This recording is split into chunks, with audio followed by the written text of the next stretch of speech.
Ava Monroe was cleaning a millionaire widow's sapphire wedding ring when the polishing needle caught something hidden inside the band. Gold dust flaked away, and a secret engraving appeared.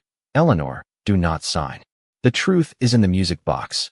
Across the glass counter, Eleanor Whitmore went pale, then dropped the ring like it had burned her.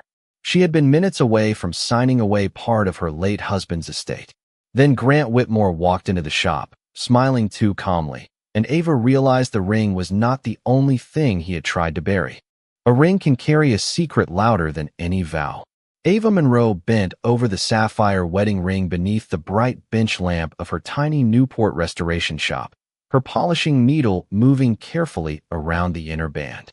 Across the glass counter, Eleanor Whitmore, the white millionaire widow, waited in a black coat with gloved hands folded too tightly. The ring was supposed to be cleaned before a probate meeting that afternoon. Then Ava saw gold dust lift from a hairline seam. A hidden groove appeared under the magnifier, thin as a whisper. She leaned closer and read the words carved inside. Eleanor, do not sign. The truth is in the music box. Eleanor gasped, reached for the ring, and dropped it. The sapphire ring struck the glass counter with a sharp little sound, but Eleanor's face changed as if the room itself had fallen away.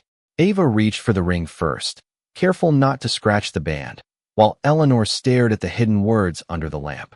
I was going to sign today, Eleanor whispered.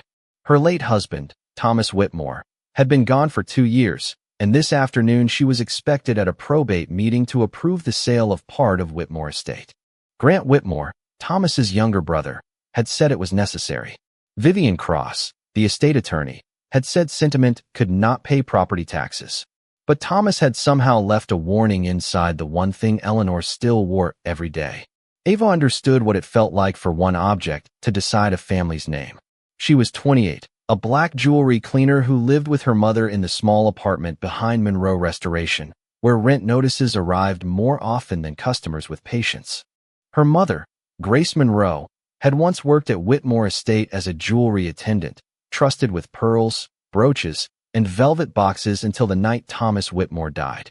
A sapphire brooch vanished before dawn, and Grace was dismissed so quietly that Newport society treated her guilt like fact. Ava had grown up learning to clean gold with steady hands while hearing wealthy women whisper the Monroe name like a warning. Now Eleanor's ring was telling a different story. Eleanor Whitmore had spent 2 years inside a house that everyone called hers while strangers explained what she could not keep.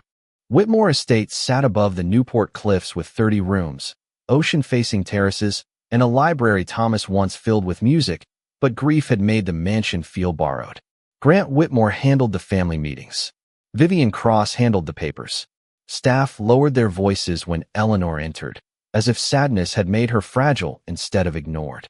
They told her the West Gardens cost too much, the old restoration wing was useless, and selling acreage was responsible. Eleanor wanted to believe them because resisting felt exhausting. Then Ava read Thomas's hidden warning, and the ring on the counter suddenly felt heavier than the estate. The bell above Monroe Restoration's door rang before Eleanor could decide what to do. Grant Whitmore entered first, wearing a charcoal overcoat and the easy smile of a man who expected every room to adjust around him. Vivian Cross followed with a leather folder pressed to her chest. Grant looked at Ava, then at the ring under the lamp, and his smile thinned. Mrs. Whitmore, we have a probate meeting in 1 hour.